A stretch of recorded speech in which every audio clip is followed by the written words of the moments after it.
Let's dance in style. Let's dance for a while. Heaven can wait. We're only watching the skies. Hoping for the best, but expecting the worst. Are you gonna drop the bomb or not? That's right, people. Jack and I, the Swerve Master, are here. Our little mini tip reunion right here to review. And let's just get this out of the way. The best movie of the year. Josh Safdie, Timothée Chalamet, Marty Supreme. Oh man, Jack, this felt like such a beautiful, like, kind of come full circle moment for us after our great extravaganza that we had to TIFF way back in September. Oh, it's good to have you back on real quick, dude. It's been a minute since I've just in general seen you and since I've had you back on the podcast. Yeah, it's been a while. I'm glad I'm back here. We had a really fun time last night. We did. I'm still like kind of like reeling in like the movie itself. Yeah, dude. But, I mean, come on. We got our Marty Supreme souvenir posters. I haven't had a chance to put it up yet. I ordered my frame for it. We got our where are yours? We got our signature, our Marty Supreme, our ping pong balls. That's right. Yeah. Our table tennis balls. We got to keep it respectable there. Oh man, like this is just it really is a special thing whenever we get a Safdie brothers movie, because I mean, even though Smashing Machine, I think it's safe to say, did not nearly have the impact that that everybody involved with that movie thought that it was going to, there is just kind of a specialness, an aura, if you will, that comes from these movies. You know, kind of the nonstop chaotic pandemonium, the how these movies feel so distinctly New York in a way that very few other modern movies do, you know, kind of still capture like kind of the greasiness and slime that we love of New York movies of old, that they're still able to capture the rapid fire kind of pace, how One O Tricks Point Never, I refuse to call him by his real name because One O Tricks Point Never is too cool of a name, how his scores really become like beasts in and of themselves. I'm not even going to say characters. They just become like beasts because there's just certain points in this movie where the score is overpowering the dialogue and what the characters are saying, but it doesn't matter. It actually helps benefit the story because you can tell that it's supposed to be inaudible because it's helping put us in the character's headspace in a way that no other director is able to do. I mean, first off, before we get this started, what is your relationship with the Safdie brothers movies that has led us all the way up to this momentous occasion right here? So basically I kind of like messed with their films since Good Time. Like I remember watching that film for the first time like when I was like in college with a bunch of my friends, and we didn't know what was like going to happen with like that movie. We just only knew like Robert Pattinson was playing like a guy like from like New York who's trying to like get his brother out of Rikers Island. So we were just like, all right, cool, let's watch this like crazy movie. And it turns out like this was just one of those movies where it felt like New York. Like it was like one of those things where you're just like, man, like we haven't seen like a movie where it portrays like New York in like in a such of like a visceral way. So like when we watched that, we were just like, oh, can't wait for like the next movie these guys do, like the Safdie brothers. And then Uncut Gems comes out, and man, that's like a instant classic in my opinion, because when you watch that entire film, you're just like very immersed and kind of like driven with like anxiety watching like the main character Howard Ratner. So yeah, like I've been following their career since Good Time, and I've watched like their earlier films, and I really enjoyed a lot of their earlier films also as well. But I think with this one, and especially with them like splitting, you can kind of tell like which person which like, one really had it where it counts. I mean, listen, a lot of people don't like the Smashing Machine, but I was like more positive behind that film.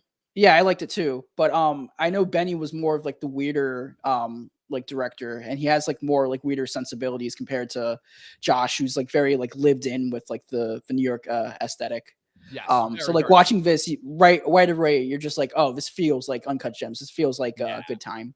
Yeah, absolutely. Yeah, pretty much the same trajectory as me. And I really got to give a shout out to Dustin, because I still remember back in 2017 when Dustin was getting on my ass, being like, you got to watch Good Time. You got to watch this movie, Good Time. And I'm like, Robert Pattinson, I'm like, I don't really give a shit about him. Why do I care about this movie? And then I saw the trailer. I'm like, oh, okay, I might have to see this. And then I saw it. I tried, because it's so funny, because when Good Time came out, that was literally, it's so funny because Good Time was one of a couple movies that came out in August, like right around the time when I was moving to college. So I remember it was Mother, Brigsby Bear, Wind River, Mother, what's it called?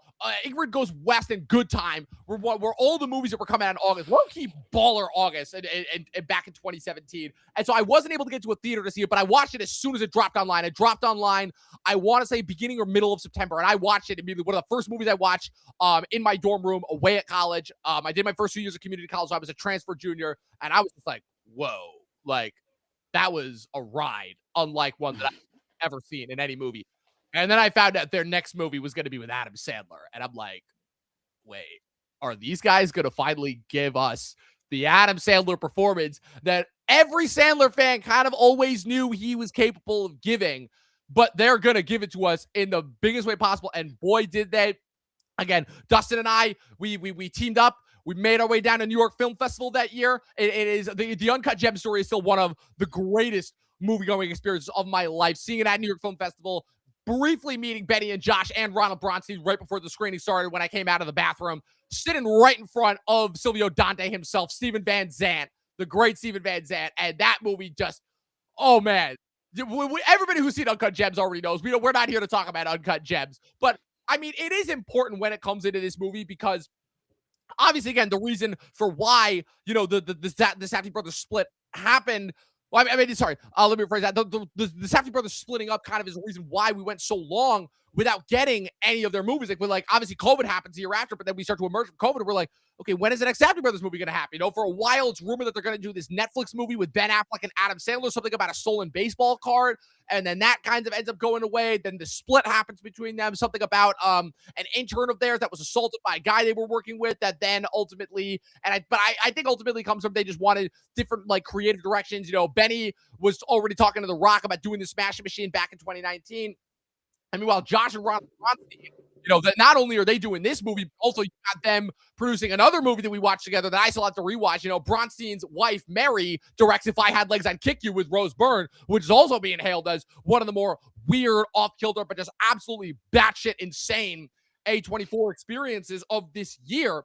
And this movie really, ultimately, I think that there's one thing that I can say to start off with it. It's that it feels like a culmination. It's a culmination of a lot of different journeys. Josh Safdie is now almost 40. Timothée Chalamet, this was really like the last thing that he needed in order to show, like, yeah, I am the star of my generation. Ultimately, like, both of them needed a movie like this. And also just in terms of the Safdie brothers, kind of, both of them really, their trajectories as filmmakers, both of them, it's telling that Good Time ends with a character in jail. Uncut Gems ends with a character in Dead, and Marty Supreme ends with this is the only spoiler that I'm going to give, and there's a reason why I say it, because it is important. I don't think it ruins enough of the context that the rest of the movie ends with him finally, cradling his newborn son. Like there's a very clear arc and a very clear evolution that has happened over the course of the last years across these three movies. I haven't seen any of their previous work that they did prior to Good Time. I know Heaven Can Wait and Daddy Longlegs are the two big ones. We also unfortunately lost a couple years ago. We lost Buddy Duress, who had a very, very memorable supporting part in Good Time, and I believe was the lead of Heaven Can Wait, if I'm not mistaken. But yeah, so we meet up with our friend John, right? We get sushi at our favorite spot in Columbus Circle. We head down to Union Square. We check out the crowd. We check out Barnes & Noble for a bit. It's way too crowded. We walk to the theater. We walk in. We got our ping pong balls. We got our posters. The sound quality for the fucking trailers is dog shit. Like, I don't know what the hell was going on in that theater with the sound mixing there. That was some whack-ass trash if I've ever seen. But then the movie starts. And you hear the Lopatin score. And I can immediately tell, like I said, with Forever Young kicking off the movie, and I can immediately tell, we're gonna be in for another ride. Yeah. I mean, quite frankly, like, we sat like already all the way in the back, so like the sound mixing was kind of like terrible. Because like if you've seen like a Safdie brothers movie, like open score, like it's very like loud and bassy, and it usually like drowns out like the dialogue. And even when it gets to the points where you're like watching the film and people are talking, like it's a lot of like overlapping dialogue. It's people talking over each other. That causes like a lot of like stress and anxiety. So like when we were watching it like all the way up in the top of the theater, like the sound mixing was like really, really bad. So I kind of want to like watch it again, because there was like a crucial moment towards the end of the film with like the match, and was it Timothee and like Kevin O'Leary are like talking to each other on the side, and I kind of wanted to like hear what they were like saying during that scene. And also like the scenes where he's going back and forth between like the deaf ping pong player. But yeah, other than that, like the experience itself was really great. And I think Union Square did like a pretty good job presenting like the 70mm experience, even though like it didn't like chop like the black bars, which is kind of weird because they usually, chop it to kind of, present like the whole entire film in its way, but it's fine. It's whatever. But yeah, like I thought this movie was just, it's a thrill ride. It's one of those like experiences that I will probably never forget. And it's, I think, easily one of the top 5 best experiences that I've had in the theater this year, apart from like Sinners and One Battle After Another and Surat. Yeah. And The Secret Agent. Like those films also kind of like gave me a lot of emotional experiences. Yeah, to say the least. Like I said, like you said perfectly, this movie, like all the other Safdie brothers movies, is a ride from start to finish. I guess we should probably break down what the actual plot of this movie is. So it's funny because we were trying to figure out, like, is this based on a true story? Is it not? And the answer is yes and no. It is a loose fictional accounting of the life and career of American table tennis player Marty Supreme. However, it mostly spawns from Josh Safdie's interest in table tennis from his youth. Like that's the thing. The Safdie brothers in general have always had this very interesting relationship with not only sports, but with, people's interest in sports. Good Time is a little bit more of a crime thriller, but, Uncut Gems with Howard's obsession with betting on basketball, and Smashing Machine with the kind of interest in the origin of UFC. And now with this, ultimately, being the examination of ping pong, table tennis, if you will, and I don't think I've seen quite an examination of a sport quite the way that they do. And because, of course, it's never about the sport itself. It's about the person, ultimately. And the sport is merely just an excuse to allow said flawed character to go on the journey. Because that's the other thing, too, is all of their characters that they do are characters that are the types of characters that we love. They're characters that say, fuck you to everybody. They're like, I'm going to do this. I don't care what anybody says. I don't care how many people I piss off. I don't care how many people I screw over. I am going to do this thing. I am going to get this thing, even if it kills me.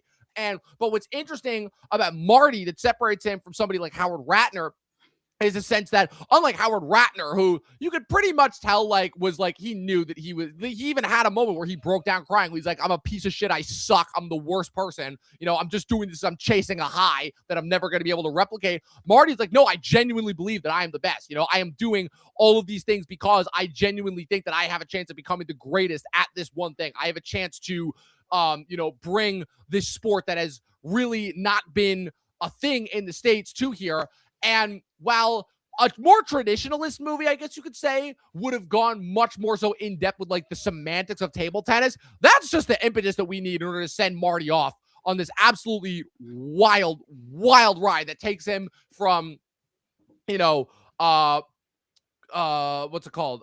Screwing up, teaming up with Tyler, the Creator, to screw over a bunch of generic looking white boys out of their hard earned cash, to unintentionally kidnapping this dude's dog, which leads to one of the an absolutely insane moment near the end, to jumping in and out of windows and running down the street.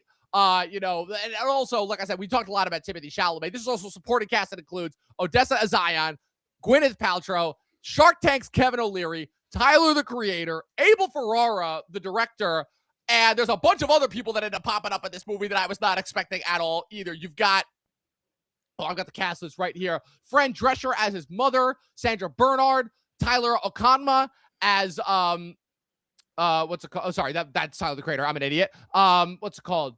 Who is the dude who plays the rival table tennis player? Shit, I can't find it. Hold on. Is it Koto Kira Kojo Kawaguchi? Yes. Kawaguchi. Penn Jillette himself is just randomly in this movie at one I didn't point. see him. The thing is, like, I didn't see him. I think it was like a blink or you'll miss him moment right there. You also have some random cameos from David Mamet himself, of all things. You have Ronald Bronstein cameoing in there himself. It's like, so this movie already is like just insane because we all know how Josh Safdie is now that we know that he's the one who is really, the insane person when it comes to casting. Just look back at If I Had Legs, I'd Kick You, where ASAP Rocky is like one of the best parts about that movie.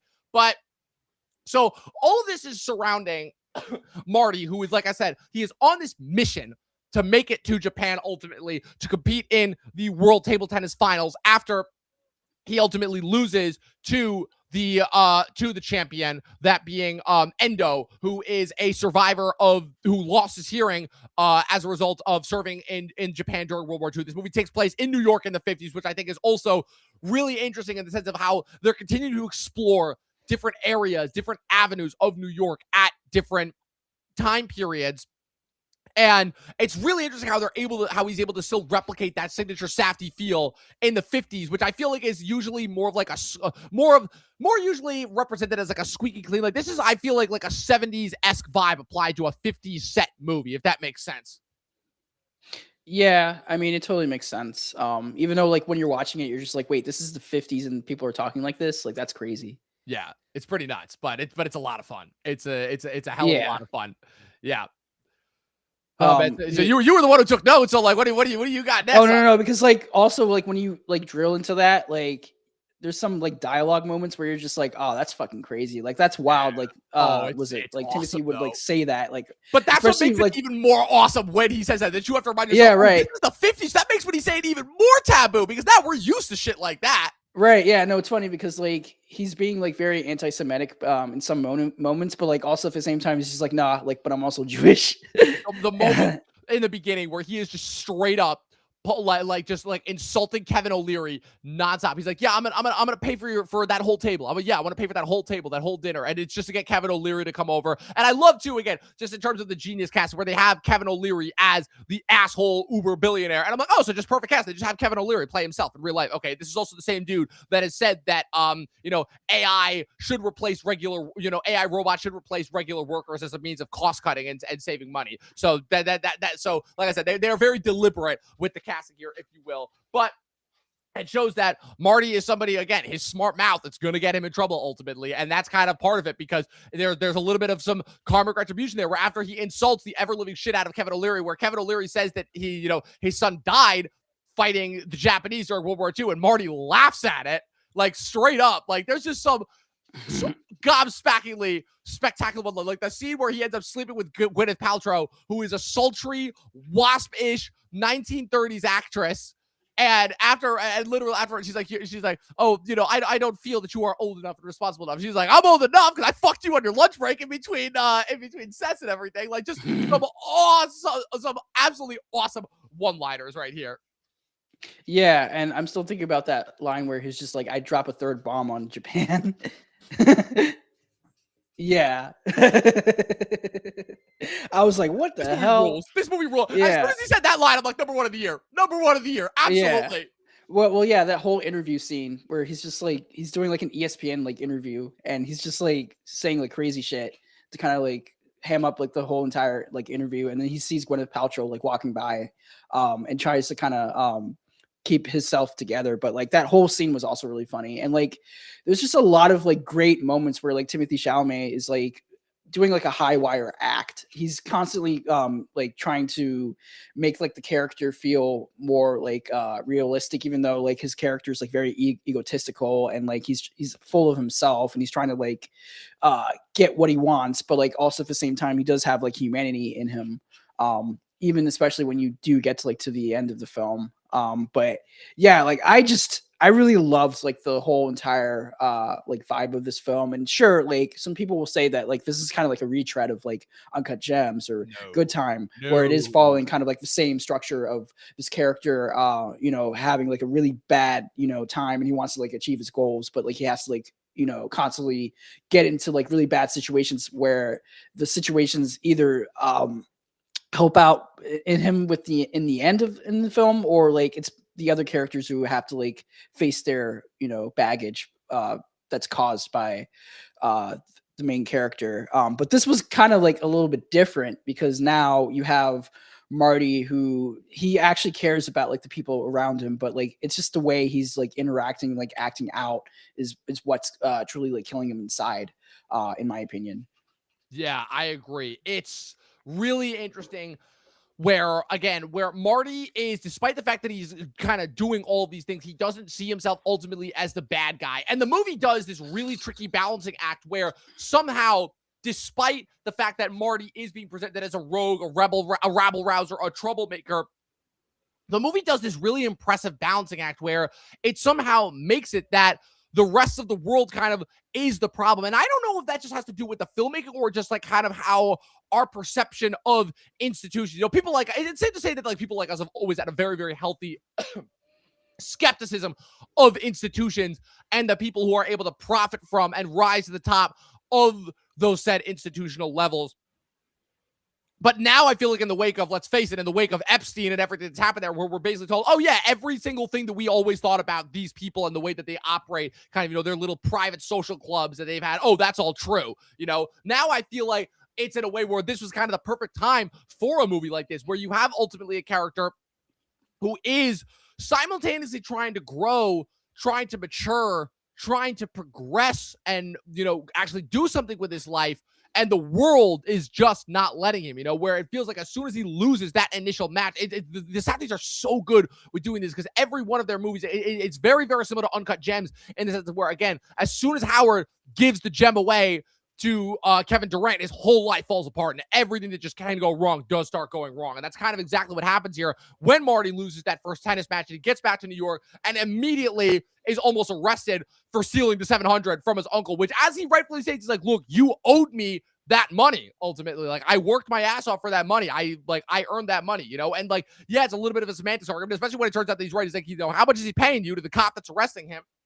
So throughout the whole movie, there is this constant reminder that with all of this crazy shit that is happening, and with as much as Marty is trying to like con and get his way and, you know, take the easy way out and all of that, there is a level of, no, I'm trying to get a peace of mind in this world that is very, very obviously trying to work its way against me. You know, obviously, yeah, he was an asshole to Kevin O'Leary, but like, let's face it, like Kevin O'Leary is Kevin O'Leary for a reason. He probably had that coming. You know, he even says it, you know, the fact that Marty is sitting there and his friends, his best friend / opponent, is a survivor of the Holocaust, you know, and the fact that he literally calls out Kevin O'Leary is like, oh, so, you know, he's like, oh, my son died liberating you. It's like, oh, I thought you said that your son was fighting in Japan, you know? So it's like all of these different, like, little micro things that are constantly, like, reminding you, like, you know, this whole I've never seen a more balancing act. We've seen so many movies like this where it's like the youth coming for the youth versus the establishment and then some.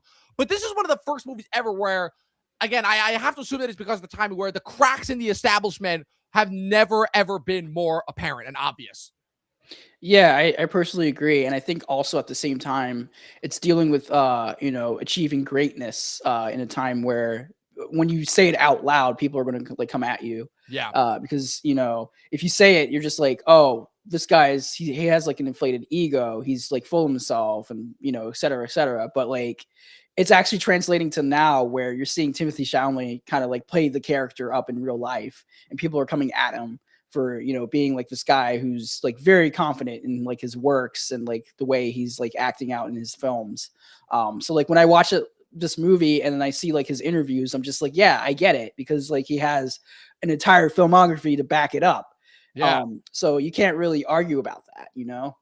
It's funny because I was literally going down the Chalamet filmography when I was doing my top 10 last night. And like, honestly, there's kind of a reason why he's able to say that he is going to be the greatest of all time. Like, I really, really saw this role, this performance, even more so than Bob Dylan last year, as a reflection of you know, his career trajectory and how far he's come since he started. We've spent roughly a decade with him now, for all those people who remember him playing the younger Casey Affleck way back in 2014 in Interstellar, which, by the way, is still in my top 10 because he's really good. He showed from an early age that he had it where it counts, you know.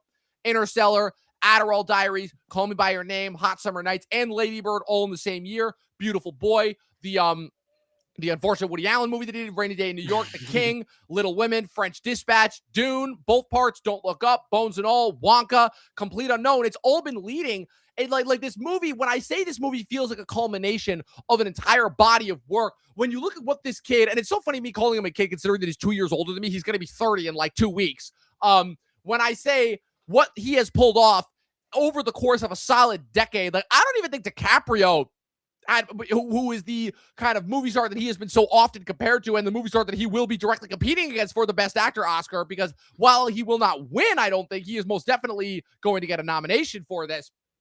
How, by the time Leo was 10 years into his career, like, how much did he accomplish? Like, he got his start as a TV star, and he didn't have Titanic until like the end of the 90s, when he had obviously This Boy's Life and What's Eating Gilbert Grape and the Basketball Diaries and such throughout the 90s. But Leo, it takes like, I'd say until like about like year 15 until he really is Leo. It's when Gangs of New York and Catch Me If You Can are the double back-to-back, and that's when people are like, oh, he's not a teenage heartthrob. He's like really the shit. Timmy, I feel like, never had that. He just like hit the ground running and just has not stopped. Yeah, no, I agree, because you're looking at like his filmography, Timothée, and you're just like, oh man, like it's bangers after bangers, except the Woody Allen movie, And The but King, which I've heard some dreadful things about. he's actually really good in The King. I'm sure he He's is, really but it's more so just from the Shakespeare heads. If it's like, what are they doing in terms of like the actual adaptation? I've heard is abysmal, but Okay, yeah, I can't really say about that, but I really like the movie, and his performance in that. But yeah, like when you see his filmography, you're just like, the last 8 years, he's just been putting out bangers after bangers after bangers. So you can't really, argue against like the whole idea of him, being very cocky and being very like egotistical yeah, about like he's his earned work. it. Because he fucking earned it, man. Like, and now he's like headed toward like his third like Oscar nomination, potentially a win for like this role that he's like fully committed with. And yeah, like I can see it. Like when I watched this film, I'm just like, yeah, like he really like lost himself in this role. Yeah, and it's so funny in terms of like, because the idea obviously of losing yourself, it's come to take on so many different meanings, because this is both. There's a reason why I feel like this and Bob Dylan are like the two epicenters of his career, in a way that even something like Dune was the big action blockbuster spectacle, and that's where he proved like, yeah, I'm a fucking leading man. I can do this. I can become Wadib, With Dylan, it's like he really disappears into that part, and he really was kind of like perfectly cast, the spindly twig-like features that he has, the kind of ergo, lost wanderer feeling, the kind of the Complete Unknown was also a little bit of a fuck the establishment movie, but in a much more I'd say palatable boomer way. This movie was straight up like in your face, and like I said, it's like the fact that he's having fun, he's a smart aleck. I feel like with this movie he gets to play a lot more and he gets to have a lot more fun. Ultimately, it's a fun movie at the end of the day, and that's ultimately why we enjoy it so much. And the fact that he really is in practically every scene, every frame of this movie. I think the only sequence that he isn't is the scene where Odessa tries to make the trade-off, where she tries to con Abel Ferrara with the dog, and that just does not work at all ultimately. And where that goes down. But yeah, he really is just having like so much fun throughout this movie, and it really reflects it. And he gets to, I'm trying to think of the word that in order to describe this performance, it really sets us apart from the rest. He ultimately gets to show off and be like, yeah, like I fucking earned this, and now I'm going to show you all that I'm capable of, Yeah, no, I agree. Because like the whole time you're watching his performance, like he's very like freeing with like his performance. Like he's doing a lot. He's doing like a lot of like comedy bits. He's doing a lot of like dramatic moments.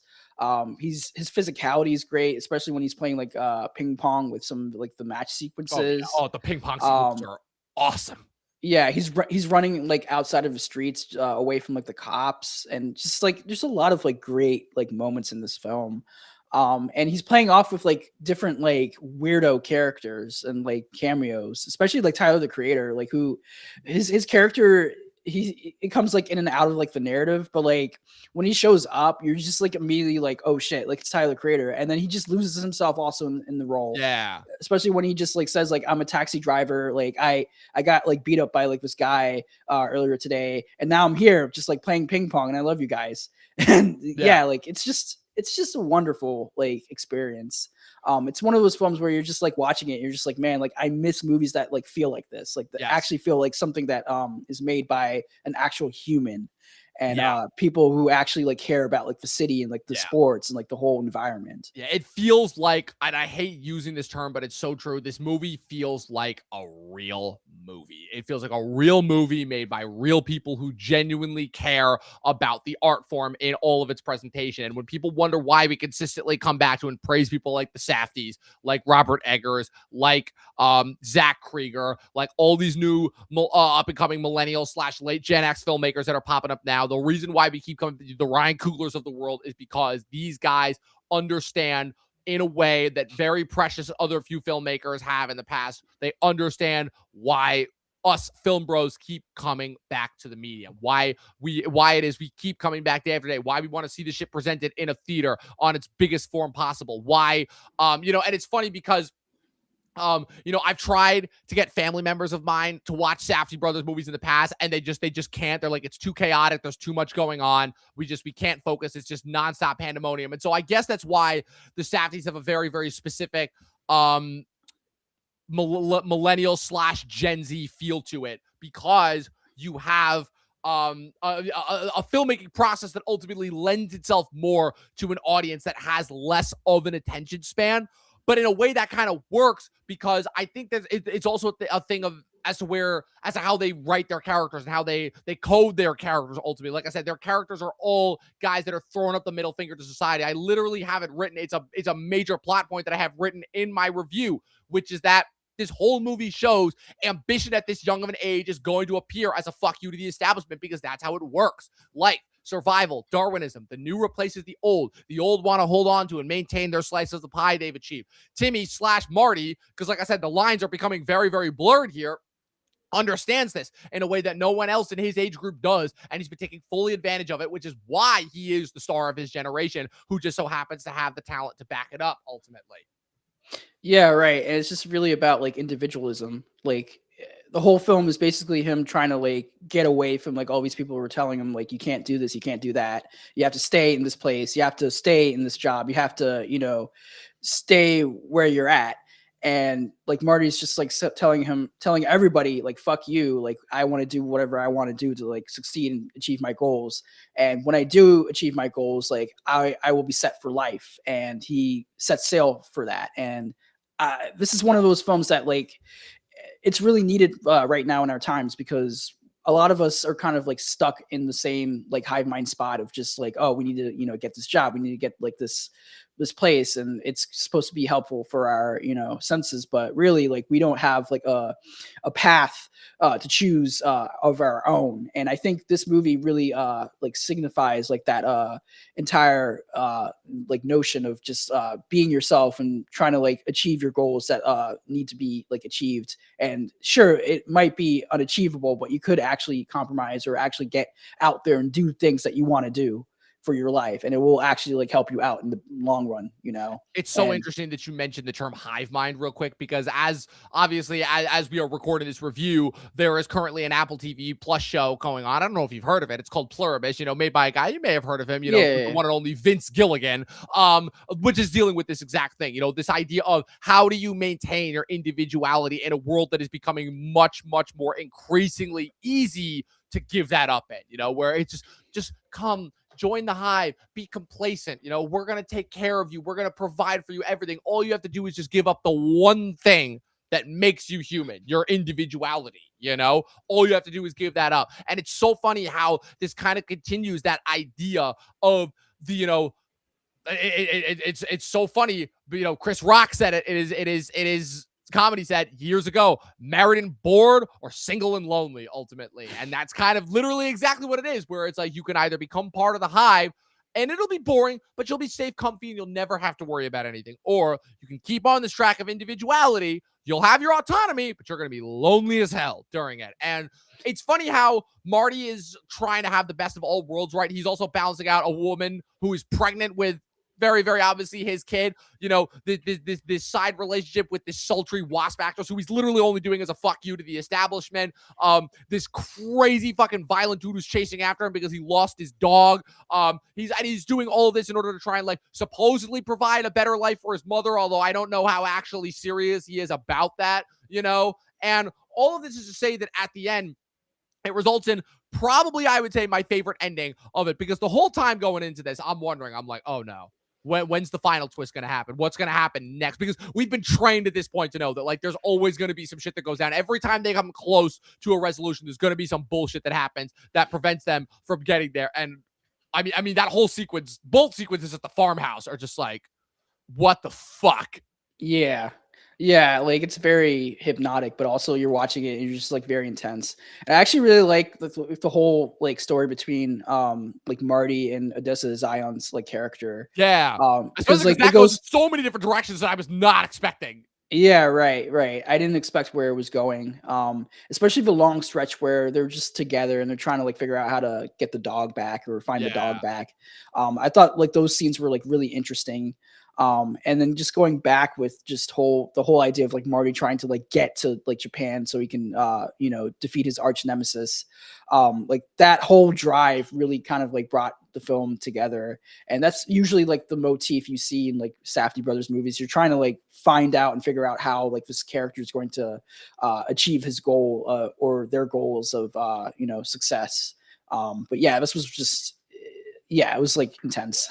Yeah, it really, really was. It was awesome. Like I said, so many sequences, so many moments here. It's funny because I want to talk briefly. We've been talking a lot about Timmy. I want to talk briefly about Odessa Zion, who I would say is probably the only other big name up and comer in this movie. In a movie, like I said, that is filled with like kind of old school actors. Like I said, I really, really love the take that they do with Gwyneth Paltrow as well, where I famously said that the Odessa is currently breaking out for a couple of different things. Obviously she's simultaneously also co-starring on I Love LA, which I have frequently said is a cancer to, the very idea and notion of television, of satire, of just Gen Z humor in general. It's just, it just, that show is just everything that is wrong with LA and influencer culture in general, just really how much damage and harm that it has done to the entertainment and media industry and really just society in general. But what's so interesting about Odessa specifically is, kind of this, she's got this whole like lineage, lore, backstory going back to her mom, who is Pamela Adlon, and the fact that Pamela Adlon for however many years starred on that show, was the star and executive producer of that show, Better Things, which was essentially a pseudo like kind of look examination of her life. And the fact that Mikey Madison also came out of that show portraying, I don't remember if she was supposed to be portraying Odessa or Odessa's older sister, Gideon Adlon.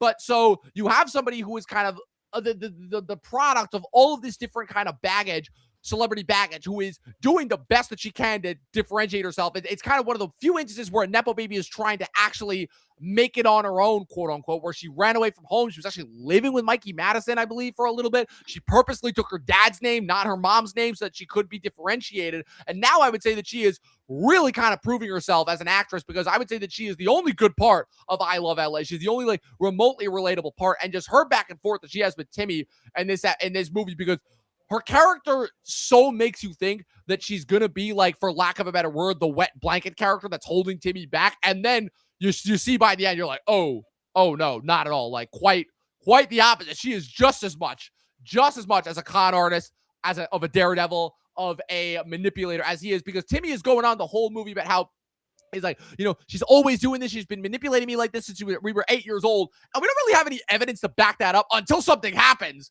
halfway through the movie that you're like, oh, now I see what we're talking about, Yeah, man. And when that happens, you're just like, damn. Like just now I feel different movie. about like the character. Yeah. And like how she like performs way past like that point. But yeah, man, like her performance is really great. I've never seen, I think, like her before. I'm trying to like remember. I think she was like in Hellraiser. Yeah. Well, no, not Hellraiser. She was in that what's that shitty video game adaptation that came out back in April? I can't remember the name of it, but it's like supposed to be like a choose your own adventure sort of a thing. Until Dawn. She was in that. She was in Until Dawn. She was in that. Yes, she was. It was okay. I don't remember that. Yeah, because I did watch the movie. I was just like, I don't remember that. Well, because we didn't know who she was back then. Yeah, hold on, I'm looking it up now. I know she was like in Hellraiser, because like I saw that one also, and I was just like, who's this girl? Because like she's really trying to like make the film like better. Hellraiser. But yeah, like yep, she is in Until Dawn. Yep, her, okay. Ella Rubin, Michael Cimino, not the director, Ji Young Yu, who was who was also one of the voices in K-pop Demon Hunters. Yeah, there's a couple of people. Peter Stormare reprising his role from the video game. Yeah, so she was in that. The biggest thing for me that I saw that she broke out. She was in this Netflix show that came out during COVID that was only on there for one season. She's got like a pretty tragic arc on that show, where the whole thing is that like she ends up like getting gang raped by a group of dudes who are supposed to be her friends. And it's like, oh my God. So Oh, she's damn. always been like, not afraid to tackle like really sensitive subject matter, like from a young age, consider the fact that she's only 25 too. So, Oh man, that's crazy. yeah. But yeah, no, she's great in it. I think everybody is great, especially Gwyneth Paltrow, which we haven't seen her in like a big It's been a film. minute. I think like in a decade. It's been close to it, aside from just like random one-off cameos in Marvel movies where she doesn't even know what Marvel movie she's in. Yeah, I mean, she's basically like out of retirement for this movie. Yeah. And watching her, like, I was just like, oh man, like she's actually like acting again. Especially like her whole Good character to see her arc in the last, taking a break from her goop line. yeah, the goop. But especially like the last scene, like you see her in, it's like very kind of like tragic. But yeah, man, like she was great.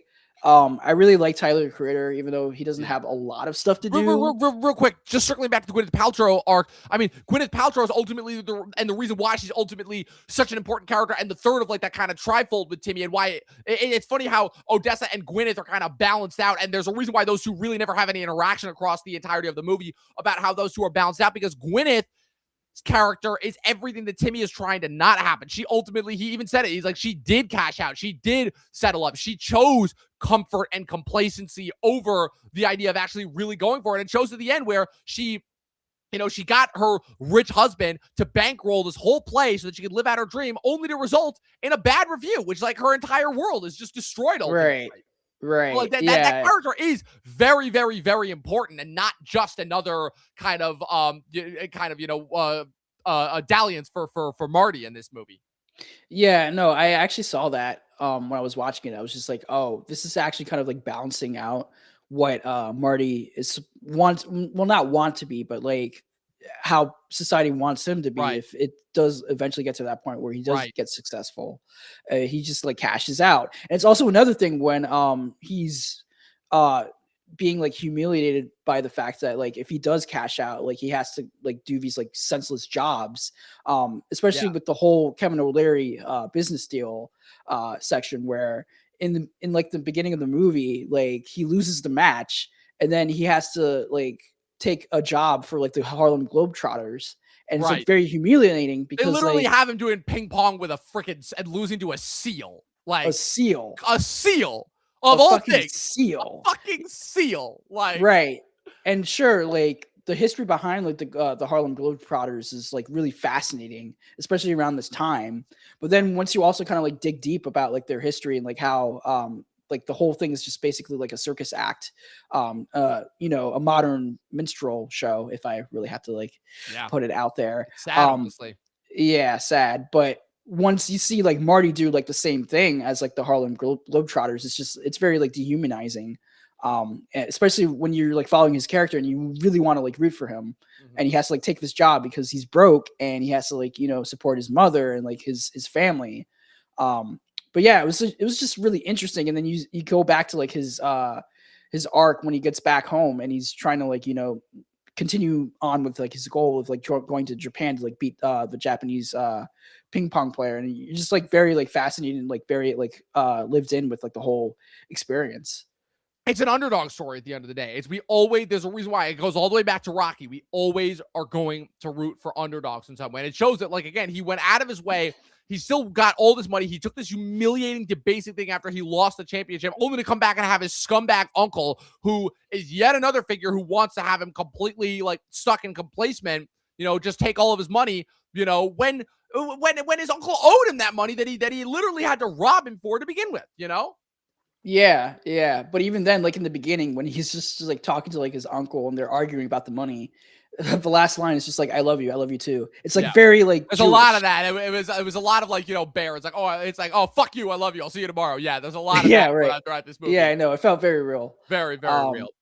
But yeah, man, like this was just like a very fascinating film to kind of like dissect, because like I'm still thinking about some of like the moments with like Marty and like how he's like interacting with these people and like the whole like angle of him trying to like achieve Yeah. his goals. And how even after at the end, once he finally, is able to turn the tables on Kevin O'Leary, finally get the real ping pong match that he wanted, not just the exhibition match, he beats Endo and he ultimately hugs and congratulates him because at the end of the day, it's like, look, we've been on this journey. We got this together. We get to ride back with the army people. And whether he got the money or not, who actually knows? But the point is he got what he wanted. And now that he is ultimately, it's really, really telling again why that ending sequence is so crucial and so important, because it shows that at the end of the day, as much as he was chasing this, right, chasing his greatness, and he gets it, it shows that it is only temporary. And it was almost, it shows that the whole movie, this whole quest, this whole achievement, in order to like kind of beat the odds and say fuck you to the establishment, all of that was just a way for him to really just move on with his life ultimately. And it shows, again, the difference between Marty Mauser and Howard Ratner is Howard Ratner was ultimately a drug addict. He was chasing a high that he was never going to be able to fulfill, and he was always going to continue to make those bets, which is why he had no other choice but to die at the end of that movie. Marty, you can tell he is doing this for a reason. He is doing this for a goal. And once he gets this thing, he knows that there is a ceiling ultimately that he is going to come hitting up against at one point. And once he does that, he's finally ready to come home. He's finally ready to like have a life finally, he's finally able to settle down. He's presumably going to settle up everything with everybody else, with Tyler, the Creator, with his good friend Dion, who he screwed over multiple times, which by the way, Dion, oh man, what an iconic.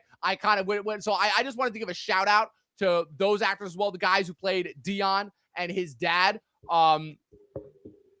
that the actors are. So you have Luke Manley as the actor who played Dion, and then the actor who plays his father is John Katzimatidis, who is a talk show, who's actually the CEO of D'Agostino's grocery store. So for anybody who's in the New York metropolitan Wait, what? area, oh yeah, that's who that was. Like, dude, the amount of people that they have. That's crazy. Ultimately, the dude who plays his uncle, is literally named Ratso. He's a New York-based author, Ratso Sloman. That's his nickname. The dude who plays his friend Bella is a Hungarian actor who actually is best known for The Son of Saul. What's it called? Which country origin did Son of Saul? For is that Hungarian or Polish? I don't remember. I think it's Hungarian. Yeah. So you have like I said, all of these different, like, just how they populate these movies with all of these different people who, again, it doesn't even matter if they're actors at this point. They just get the right people for the role ultimately. And it really just, again, results in experience that both of us came away from that we are both not going to forget for a very, very, very long time.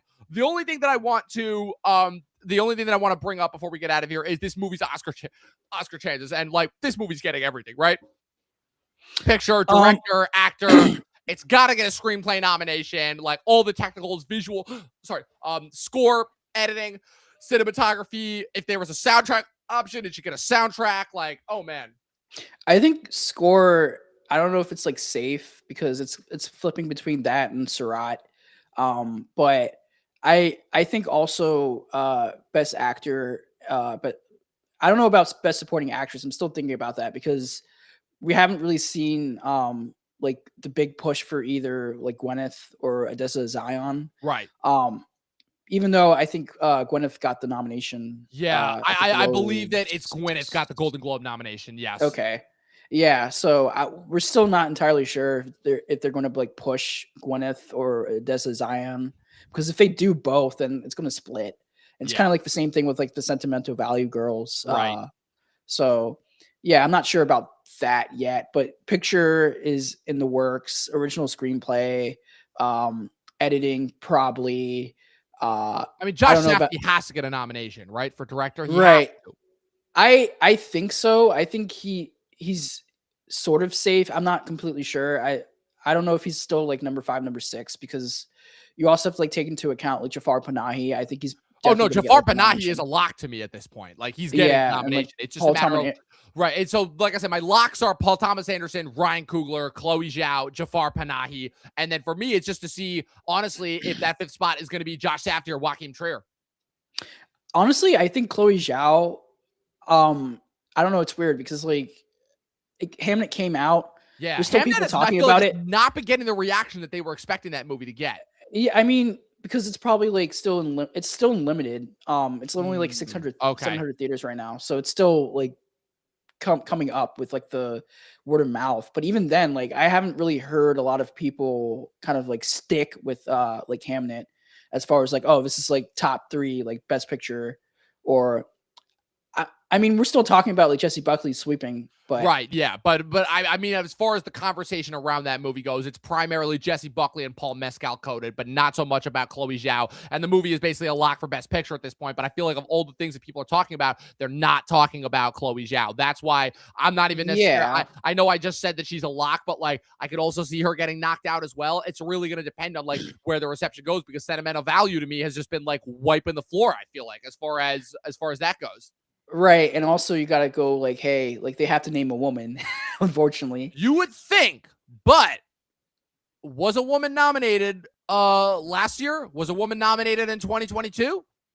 I know that what's her name? Justine Triet was nominated for Anatomy of a Fall in 23, but Mhm. or Okay, wait. Actually, she might not have. Hold on. Let me check. I I'm trying to remember. I'm looking it up. I'm looking it up now. I hate that Wikipedia isn't the first thing that comes up now. Okay, so no woman Yeah, nominated in 2021. No woman nominated in 2022. Okay, Justine Triet is nominated. And okay, so we have Justine Triet in 23, and we have Coralie Fargat nominated last year for The Substance. Man, remember The Substance? How long yeah, has it been since that? So okay, so we could still have the woman insert, but it's really, like I said, it's anyone's game at this point, because I really feel like it comes down to merit. And also, Chloe Zhao's already won. She's yeah. already won. But also because like I'm thinking about it like negatively because it's just a very like traditional like movie. Like Yep, it's kind of like straight from like the 90s of like the Harvey Weinstein era. very much so. Um, Very, yeah, very so, much like, so. the way I'm thinking about it is just like, oh, like, it's not showing too much of, like, what Chloe Zhao has done before because, like, before she was more of, like, a documentarian director and she would, Right. like, you know, shoot, like, films in, like, a naturalistic Right, way. and those And are this does usually her have, like, strength the and forte. naturalistic way, like, in Yeah, but Hamnet, it's but, like, much it's more still of a more traditionalist traditional. narrative, yeah. Yeah, yeah. So that's what I'm thinking about, and she could, like, definitely miss, and I think Josh Safdie could actually, like, take over Yeah, her spot. like, I could really see it. Um, I could really, really yeah, see but it. it just really I depends on, like, how A24 is, like, campaigning this movie. Yeah, I and what, mean, because they're A24 has a lot of movies, like I said, and also they're going up against the juggernaut that is Neon, and Neon, oh my god, Neon pulled out all the fucking stops as far as this year. Like, they really went right. for the international, making the international films as palatable as humanly possible. And I mean, just look at, like I said, what everything they've done. You know, No Other Choice has yet to be released, but Secret Agent, it was just an accident. Sentimental Value, Surratt, everything that, you know, even their animated forms like Arco and everything. You know, like Neon. Neon is a fucking beast to be taken down this year, and A24 has their money cut out for them for sure. Yeah, and I think my hottest take is I think all 4 of those Neon movies might actually hit Best Picture. Oh, Like, I actually think because I'm like beyond because convinced that if you saw, like, the short lists, like, earlier this week with, like, Surratt, like, overperforming, you think, like, "Oh, shit," like, it's actually gonna yeah, if happen. Surratt gets a Best Picture nomination, I'm like, okay, Neon's won the year. The war between A24 and Neon is over, and Neon is won ultimately, which is kind of Right. crazy when you consider the relative short amount of time. A24 has been around for 12 years. Neon's only been around for 8, right? 2017 is when they started. So that's pretty crazy when you consider that. Also, the fact that Neon, I believe, has pretty much got the foreign language category mopped up, because there's no way in hell. I mean, maybe Voice of Hind Rajab gets in, but the fact that like they've pretty much been guaranteed that 5 for 5 slot ultimately since the beginning of the year is kind of nuts. Yeah. But yeah, because I just look at the rest of A24 slot, and we know that A24 has been trying to make more of a push into more bigger, more broad scale, bigger budget movies. And the unfortunate thing being that a majority of those have not worked this year. You know, I feel like outside of Eddington and Materialists, almost every other one of their movies have flopped. You know, Highest and Lowest went right to Apple TV. Yeah. Smashing Machine flopped horrifically. If I Had Legs, I'd Kick You. I don't know how much money that made. All of their movies that came out at the beginning of the year did Their slate this horribly. year was kind of, like, mid. Yeah, and because the problem was that they had a lot of movies that were left over from COVID that they had to put out this year that then pushed a lot of movies to next year. Like, I know we were originally supposed to get the Glenn Powell movie that's coming out in February, and I think the drama was originally, I don't remember if the drama was always supposed to be like this year or next year, but there was also the the Zac Efron movie that Jody Hill was directing, that famous movie. I think that was also supposed to come out this year as well, and that got pushed next year. So they were really, really putting all their chips into Marty Supreme. But my whole thing is I'm like, okay, was this supposed to be a box office draw, or was it supposed to be an Oscar winner? Because we all remember what happened with Uncut Gems. That got diddly squat. Now, granted, I feel like the trajectory has sort of changed ultimately, especially given the major differences in the Academy voting bodies between 2019 and now. But I like, especially given the general tone of this movie and how it does have such a fuck you edge to it. That's what worries me. And that's why I'm convinced Timmy is not winning. Yeah, I mean, I could see that. But I think also like this promo push is like really big, and it's like hard to kind of ignore what's happening with like Marty Supreme. It's one of those things where like you're seeing all the promo and you're just like, fuck it, let me watch this movie.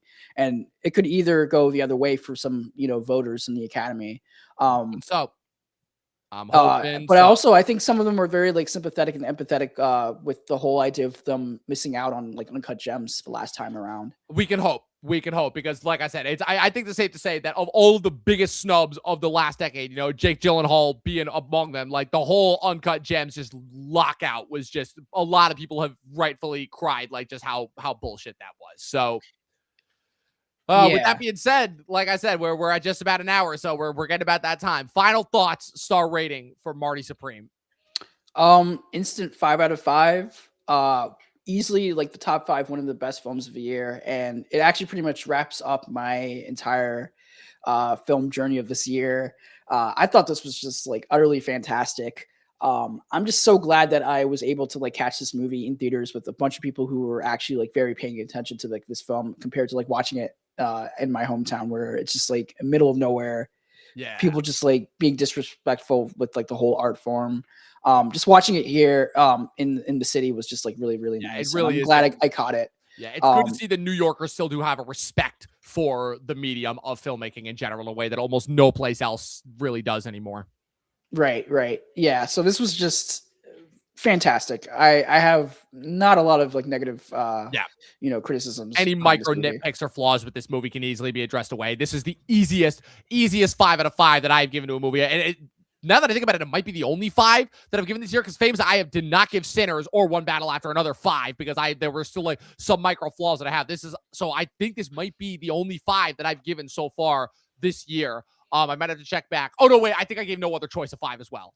I believe I gave No Other Choice a 5 as well. So there's that. And the only thing I'm going to say is this in order to close out: acting on your best behavior, turn your back on Mother Nature, most of freedom and of pleasure, nothing ever lasts forever. Everybody wants to rule the world. Timothée Chalamet rules the world with this movie, Marty Supreme. Go see it in theaters if and when you can. Like I said, it's easily the best start and end needle drop of any movie that I have seen so far this year and in previous years. So with that being said, Jack, thank you once again for joining me on this journey. We will see you again in January when you join our panel for our top 10 best movies of 2025. We're going to have a lot of fun on that panel. But in the meantime, like I said, the next installment in our wrap up of 2025, where can the good people follow you on the interwebs? So you can follow me on YouTube. I think it's Swervemaster18. I gotta like change my name soon, but you can follow me there. I love Swervemaster. I think I'll probably just like go to my government name, but I don't know. Come on, man! Yeah. Don't do that. Don't join the hive. Stay autonomous, man. Okay, I mean, I'm thinking about it. But yeah, you can follow me there. Once go on my YouTube channel, you can find like my links for like my Letterboxd and my Twitter and all that shit. So Hell yeah, absolutely. Pleasure to have you as always. And you guys know what to do. You can follow me with everything going on at Movie Nerd Reviews across all platforms, at Official Talkin TV Podcast across all platforms. If you're watching this on YouTube, be sure to also check out my recaps of Luke with our review for Avatar Fire and Ash, and our recap of the penultimate episode of Lost Season 3 Greatest Hits is also up. We recorded those right before this. And if you're listening to this on Spotify, well, go just leave a like and follow and watch all the rest of the amazing content that we have put out for the entirety of this year. But in the meantime, people, for myself, from the Swerve Master himself, 12 seasons in a short film, and watch more fucking movies. We'll see you guys next time. We have 2 more podcasts, and then 2025 is over, and we'll see you in the new year. Take care, bitches.